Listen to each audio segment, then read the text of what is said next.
how do you build that mindset? It's choices you make every day. And when you're faced with that choice, what I have realized, and I've really started to shorten the window, the longer I wait, the less likely I'm going to do it. And so I'll lay out clothes the night before to go work out. I'll pre-plan the workout if I'm not in a class. I enjoy class settings because I know for me, I'm going to work harder. It's pre-planned. It's on my schedule. I'm going to go. But in life, if you're in sales, right? We talk about this with our team a lot, is if you can start to eliminate too many options. I think people in life now, especially today, you have so many choices in a day you need to make. How do you minimize those? How do you just have it where you have one or two choices to make? Okay, this or that. It even comes down to what you wear every day, right? Like I've simplified so much of my life to where I need the power and that mindset to be ready to make the tougher decisions and to be thoughtful about those. But other decisions, you need to put that to where it's more habitual and you've just made those decisions and you honor your commitments to yourself. Hey guys, this episode is sponsored by Tranquil Turtle Massage. Tracy over there, the founder, she's a small town girl from Montana, loves God, loves her family, loves her friends, loves working out, fishing, and camping. She has a passion for helping those in need and enjoys being creative with woodworking, crocheting, healthy baking, pottery, and cooking. Look, she began her massage journey back in 2010 where she graduated from massage school up in Anchorage, Alaska. She specializes in her signature massages, the Hanu Infusion and the Hanu Ashiatsu, as well as the gua sha and manual lymphatic drainage. If you're looking for a massage specialist and someone who could get you feeling good, go see Tracy down at Tranquil Turtle Massage. And while you're there, check out CDA Microblading, offering Coeur d'Alene's best tattoo brows, plasma fibroblast, tightening, and PMU services right there in the heart of downtown Coeur d'Alene. Make sure you book your appointment at pnwmobilemassage.com.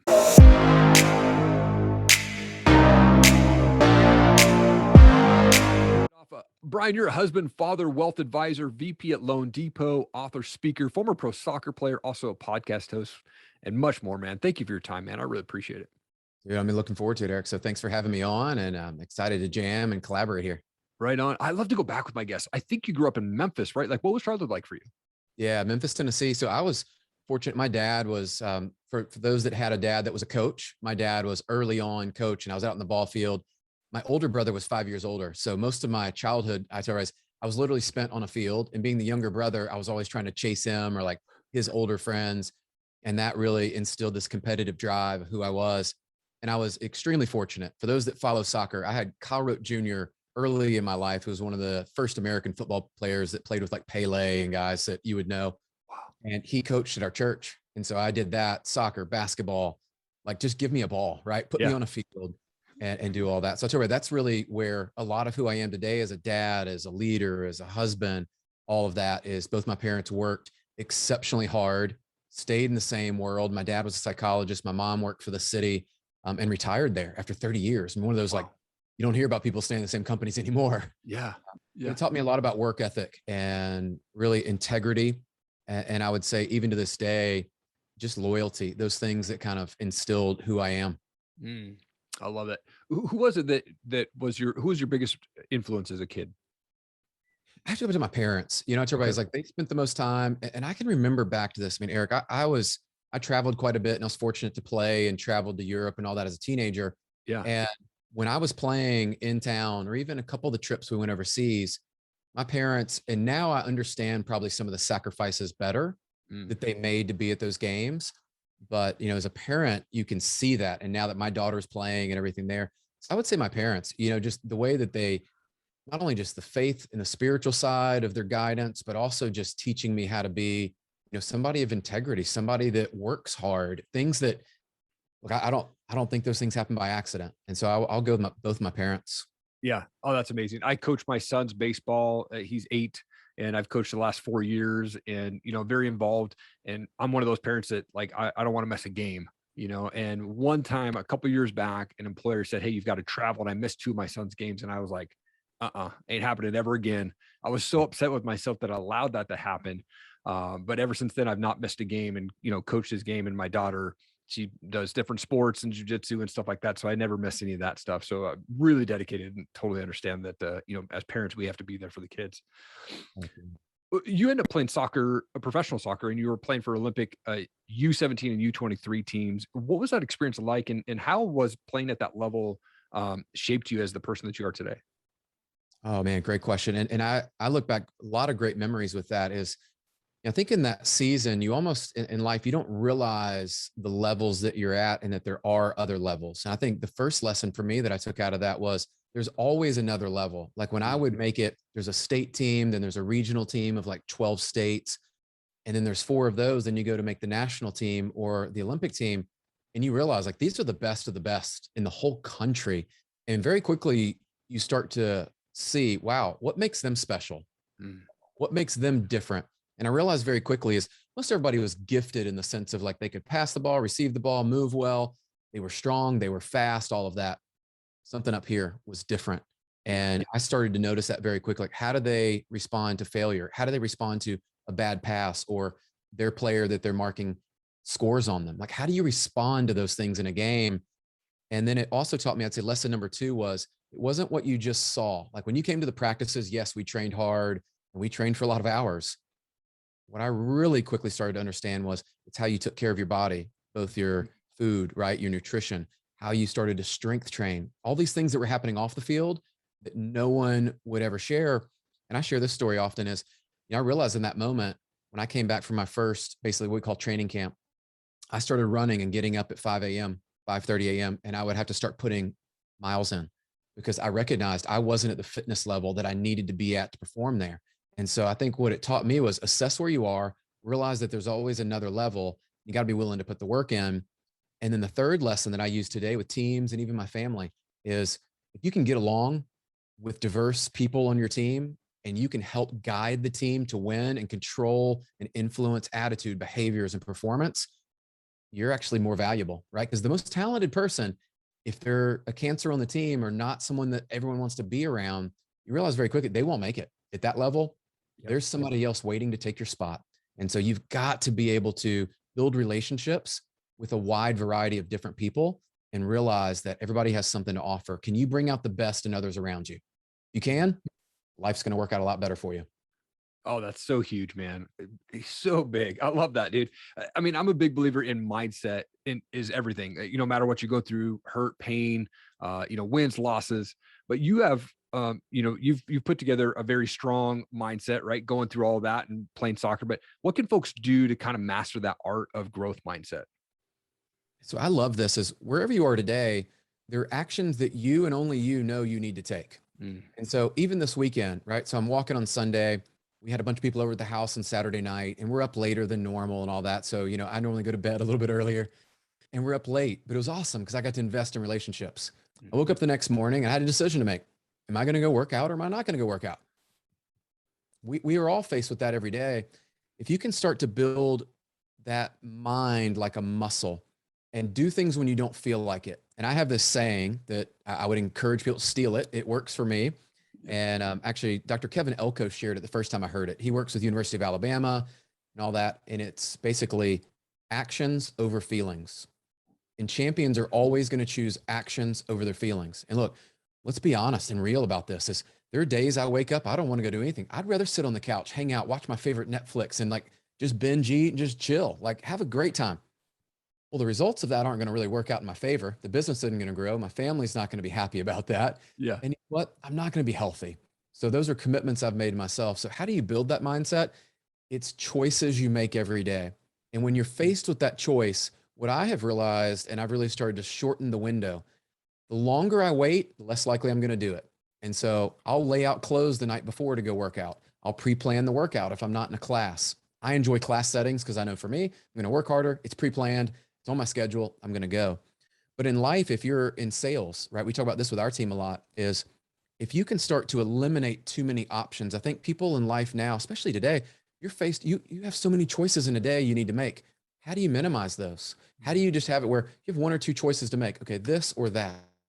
It even comes down to what you wear every day, right? Like I've simplified so much of my life to where I need the power and that mindset to be ready to make the tougher decisions and to be thoughtful about those. But other decisions, you need to put that to where it's more habitual and you've just made those decisions and you honor your commitments to yourself. And I'll share this with you that, Erik, as all of us grow, you're going to have to take ownership of where you are and where you want to be. And there was this Matthew McConaughey speech I'll never forget. And they were like, hey, who's your hero? And he talked about, it's me 5 years from now. It's me 10 years from now. And I'm chasing that dude. I am chasing him like there is no tomorrow because I want to be that person. And when I look back, I go, dang, I covered all this ground. I did all these things I said I would do. And that for me, look, that's what motivates me in the times that I don't have motivation, and I stick to it. And when you start to do that, it is like building a muscle. Oh, yeah, absolutely, man. I'm so big on that, like sticking to things that you say you're going to do, committing to those things. For me, I wake up at 4 a.m. 6 days a week, and there's days where, or nights where I stay up a little bit too late, man, or I didn't sleep good, but I'm still setting that alarm at 4 a.m. because I know that if I don't get up at 4, my day is going to like kind of be thrown off the routine, right? So I get up at 4 a.m. no matter what. And if I have to drink a little bit more extra coffee that day, that's fine. But I have to stick to what I commit myself to, man. So I love that.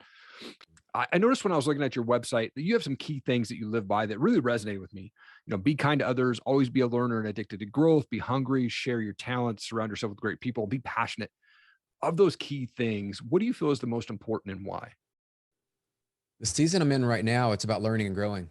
And Mm, here's what I've realized. So I went to this conference in Los Angeles with a friend of mine that put on this really amazing I want to say like event, probably experience is probably the best way to say it. And there were people speaking there that you would know. I mean, it's just amazing. What I realized is I need to seek out new information and learn every day because that is going to impact everything that I do. By yeah. surrounding myself with those people, it was one of those, I would say it was one of the breakthroughs that I've had in a while where I was like, wow, if they're able to do that, and you hear it, and people minimize this, you hear people say it, and I think it's worth repeating is there's no one out there with superhuman powers that you see. And a lot of people put fake stuff on Instagram, like set that aside. Don't worry about that. There Yep. are real people that are winning that are just like you and me. Mm, They've just figured out for themselves how are they going to win. And I defined success for myself and my family and those things. And when I got clear on that, I will say the season I'm in, that tenet that I share about always learning and growing, mm. if you commit to doing that every day, that could be listening to a podcast, reading a book. And I was listening the other day to Atomic Habits with Jim Clear and all this stuff. And I'm So good. listening, I'm like, man, one of those amazing things where you go, wow, even 5 or 10 minutes a day. And I was coaching someone this week and they're struggling with this very thing. And I said, well, hey, what if you just read 5 minutes a day? 5 minutes. Do Mm. you have 5 minutes in your day you could read? And they're like, yeah, I could do that. I said, the next week, why don't you just commit? I'll check in on you. You read 5 minutes a day. When you get to 5 minutes, stop. Just stop. And what's funny is you probably know what's happening. They're wanting to read past 5 minutes, right? And they're Totally. starting to build the muscle. Yep. I go back to learning and growing, and I think that will start to permeate in other areas of your life. So that's the season I'm in right now, and like I live it. I realize I don't have all the answers. I don't know it all, Yeah. but I know some great people that can help me. Oh, that hits home so much for me because going into 2021, my word for the year was just growth, man. I wanted to grow in my business, grow in my relationship with my wife, grow in my relationship with Christ, and draw close to those that are be able to lift me up, right? That I can motivate and make a bigger impact. And I had a conversation with Ed Milet a couple of years back on my podcast, and one of the things he said to me that really stuck, and it's on my wall here, is he said it's an acronym. It's CANI, constant and never-ending improvement, man. And I look at that every day, and I'm like, man, I got to get better. I got to get better every single day, man. I love that. He's legit. And he was actually, by the way, he was one of the speakers at Oh, that. nice. Yeah, at that event, and just lit the stage on fire. When you get around a guy like that, I'm sure Yeah. you feel like you start to think bigger. You're like, man, I'm playing small. Let's step it up. Yeah. Oh, it was a crazy day when I talked to Ed because 2 hours prior to him, I talked to Ken Shamrock. So it was like a mind blowing day for me to have both those guys on my show on the same day. It was just wild, man. That's awesome. No, I mean, but you have your own podcast, The Brian Covey Show. It's an amazing show. People need to be listening to this. But I love podcasting. I've been doing it since 2017, and I'm just fascinated with people's stories and love to be able to network and relationship build through the podcasting side of things. But what's your favorite thing of podcasting, and how has it helped you in your business? Ooh, I love that. So I started mine 2 years ago. So you're ahead of me. I was looking at how do I take the network that I've built, these amazing people, and similar to what you shared is I knew they had great stories. I knew they Yeah. had life lessons. I knew they could help other people. And I thought, well, I'm only one person. I would selfishly love to have conversations with them and listen to their stories and pull that out. And I knew some of them hadn't really publicly shared it, but I knew if I could bring them on and we could have conversations, I was better at conversations. And I'm not that person. Like I'm working on my public speaking and getting on stages and doing that stuff. But honestly, I have some great friends and a great network that I felt like this conversation would bring out their greatness. And I would also be learning. So it was very intentional in my own personal growth.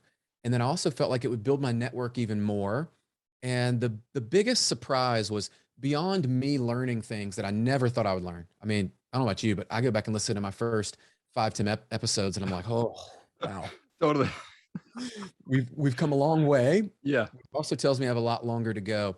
But I'd Mm. have to say the relationships formed. And, Erik, during that season where we haven't really been seeing people for a while, it allowed me to continue to build relationships. And Yeah. then we all know, like, regardless of what industry you're in, right? Like, I'm in mortgage and real estate and own some other companies and things there. Relationships matter. Yeah. And that for me of building relationships, because one person introduces you to one person who introduces you to one, and then your network just starts to grow. And you're like, man, there's some cool people out there.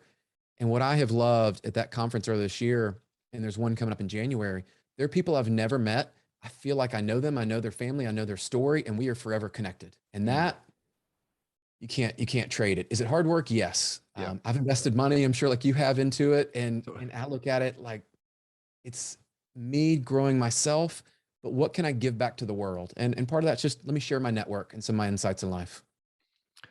You almost quoted exactly what I say. Like when I started a podcast, I selfishly just wanted to talk to amazing people. And then I was like, man, I got to share this stuff out with the world, dude. And then looking back, like I did almost 100 episodes in a walk-in closet with bad lighting, bad camera, bad microphone. Like I didn't know what I was doing. I was like, I just want to talk to people, right? Yeah. Didn't Oh even yeah. know about Apple Podcasts. I was just uploading to YouTube for probably the first 100 episodes. And someone's like, how do I listen to your show? I was like, what's on YouTube? Like, it's not an Apple. I was like, I don't even know what that is. It's like, Yeah. I love it though. The journey through podcasting, no matter what level you're at, man. I mean, however many shows that you've done or I've done, like, people, if they're passionate about it, I say, just go out and start talking about it. Oh, it's crazy. And I would say, I mean, our business results, I do think they're a direct correlation of my own personal investment and myself becoming a better leader. Yeah. And then I also know through the show, we had Ryan Serhant on the other day, right? So that's right in our wheelhouse. And Yep. he shared so many amazing things that I can share that out with real estate agents or part of our referral partner network, right? And then there's loan officers that may want to join our team. So I say, we're trying to be in areas that most people they won't do it. Right. Man, I wanted to dive into your book real quick because this looks like an amazing book. I need to pick it up. But you talk about how to win at life, no matter where you started, and even if you're still facing that wall. And I cannot wait to read this book. But what's that journey that you take readers through in your book here? Oh, so this was really cool. It actually was birthed out of the podcast. Is Okay. we were going through so many episodes, and I realized these stories are incredible. I mean, the way people opened up and shared, and I attribute that with my dad being a psychologist. There's some things that like I've gotten better at asking questions, and people would open up and share things, and I'm like, if you listen to these stories, you're gonna find someone that has a similar story to yours, and you think you're the only one out there suffering with this or that, or you've had this traumatic event in your life. There's a lot of people out there and they're achieving great success. So I wanted to put the stories first because I felt like that was the human connection of like, we're all a lot more alike than we think we are. Yeah. And so I wanted to make that kind of heart connection. And then we moved into the head of what were their life lessons? So almost like little mini TED Talks. Mm-hmm. And I realized as we started to do this, you're like, a lot of people, yes, they love podcasts and they'll listen to it, but there's still a lot of avid book readers. And so we're like, well, what if we just encapsulated each of these chapters? You could read one or you could read 5 of them. And there were 10 guests and myself. And so we took it almost like a TED Talk and we gave you just the talking points of the biggest takeaways that they shared. And so one, to have access to some of these people would be exceptionally hard to get. Number two, it would be expensive to probably get those. And then we captured that season and that moment. I think a lot of people were very vulnerable in 2020, 2021 about what was happening. So we're able to pull that all together as kind of a way of like providing hope and inspiration to say, this actually could be an opportunity. This could be the turning point in your life. But let's give you the connection, but let's equip you with the tools to go make choices in your life. And then I shared my story, which I won't give it away there, but it's worth reading. Everybody's story. What I found is nobody's gotten to where they are with like actually a lot of failure. I'm not even gonna say a little bit. Like when we all started talking, it was like, oh, wow. Oh, you've been fired there. Oh, you filed bankruptcy. Oh, you've battled cancer in your family. Oh, you came over and didn't speak any English whatsoever. And like, you know, you were without a job for like 5 years and like just barely making ends meet. Like you hear stories and you're like, if they can do it, let's go. Yeah.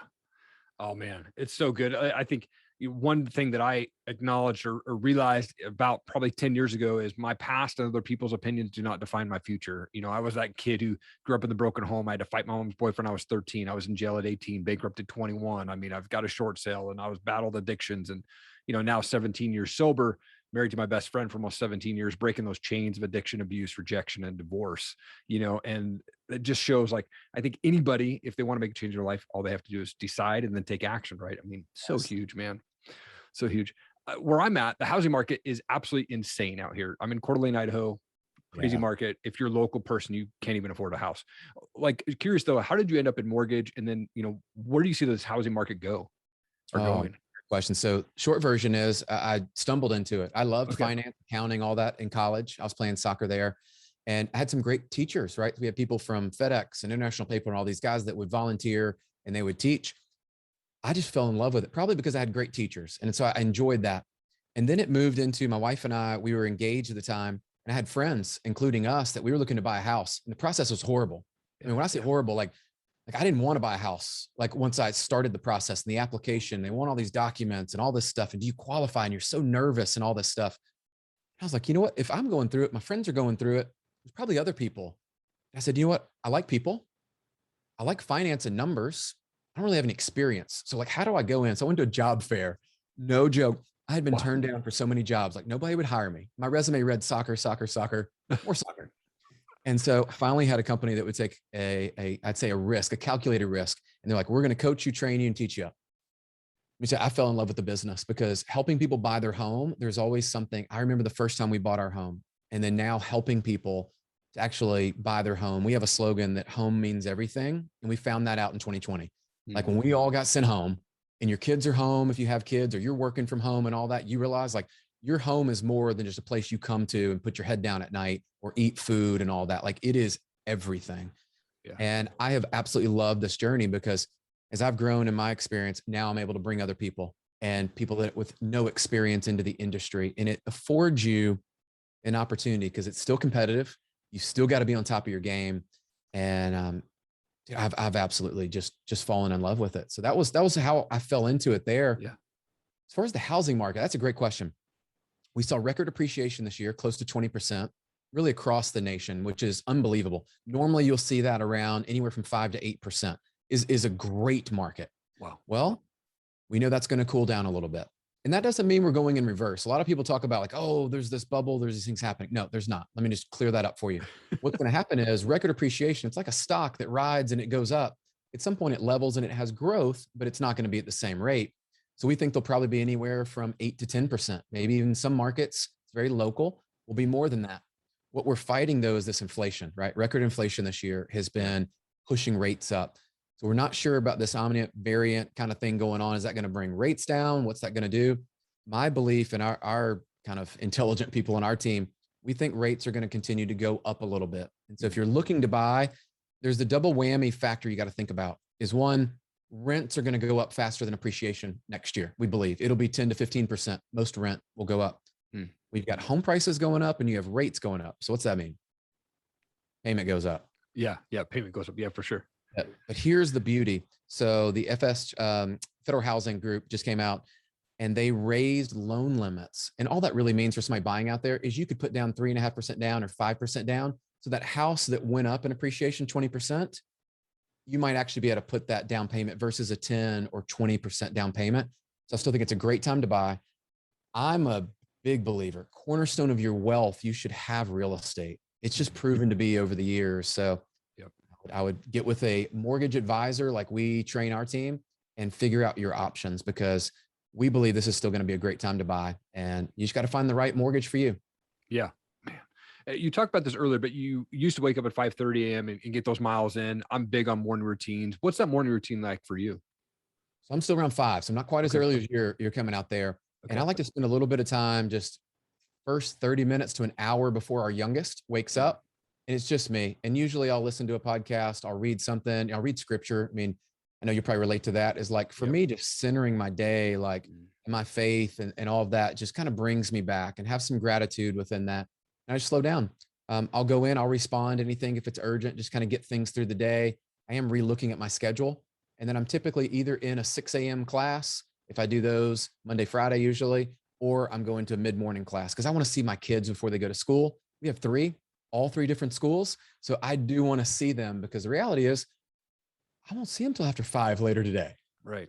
So if I don't get just even 15, 20 minutes within the morning, that for me is a priority, right? So faith and family, I'm not missing those.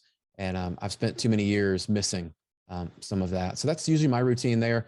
I love if I can't get a quick workout in, I will say one great investment. We set up a home gym. So I have no excuses. Like 15 minutes. Some people are like, oh, I need an hour. No, you don't. 15 minutes. If you go out there and you really get after it, you can have a great workout, and you should do that because you'll feel good about yourself. You'll keep your commitments. And I think for me, those are the big things, the big rocks. The rest of the day, I am a Sunday planner. So all of my schedule through the day is just scheduled because I know I'm going to get more done if I actually schedule it in. So I do live by a calendar. I'm one of those. If it's not on there, it didn't happen probably. Yeah, totally. Me too. I'm all about that. The morning routine for me starts the night before. So I have to write down my to-do list of first thing I got to do when I get to the office. So I know exactly what I'm doing. I'm not getting distracted with Facebook, Instagram, and all that stuff, man. I can just come in and head down and start working away, man. I'm a big music guy. So I'd love to ask a question. Like, what's a favorite band for you? Who do you have that's like, what type of music do you listen to? Oh, so coming from Memphis, I got to give a couple shout outs there. So I grew up on blues, obviously, that was there. So I grew up on some like Allman Brothers, Zeppelin, and some of that like older kind of classic rock stuff that was there. But then I moved in, interesting enough, a little bit of rap gets thrown in there with like Mafia and all the fun. Today, I love some Zach Brown. I'm still a fan of like Justin Timberlake came through, and some people don't dig that, but man, that guy's like uber talented. Sure. As he goes through. And then I've started to like country. You know, this is really weird to say, living in Nashville now, I didn't really grow up liking much of the country, but today, now that that's there, incredible. Last night, I was able to get my 6-year-old, we were listening to Coldplay together. Okay. And it was just so cool. And we're talking back and forth. And so I'm very mindful of what's there. Yeah. And the last part, I'll throw you a curveball, is I'm actually a bass player. And so I grew up and I played the last probably 15 years with a lot of Christian artists.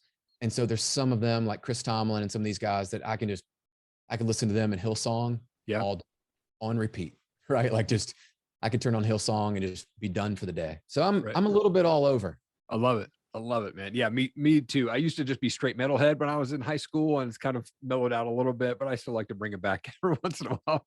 You know, Brian, it's such an honor to have you on my show, man. You're an absolute world changer. I love what you're doing, and I cannot wait to read your book, man. Thank you so much for taking time out of your day and jumping on the show with me, man. Erik, thanks for having me. And thanks for being one of those guys. This collective impact is big. And so thank you for stepping out there and living out your calling, because that's going to change lives, man. So thank you for doing that, including me. Thank you so much for checking out the show today. I wanted to just take one quick second of your time to point you to erikallenmedia.com. I have a ton of free and paid content on our resources tab. Click on that. Tons of books, tons of websites you can go check out. Some secret websites in there as well for you. But listen, I am available for hire for anything from product videos to content videos, review videos. I do a lot of how-to and explainer type videos, box opening videos for brands.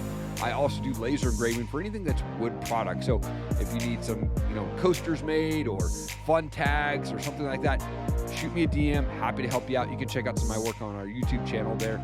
Really appreciate you checking out the show today. Thank you so much for your time. Have an amazing day.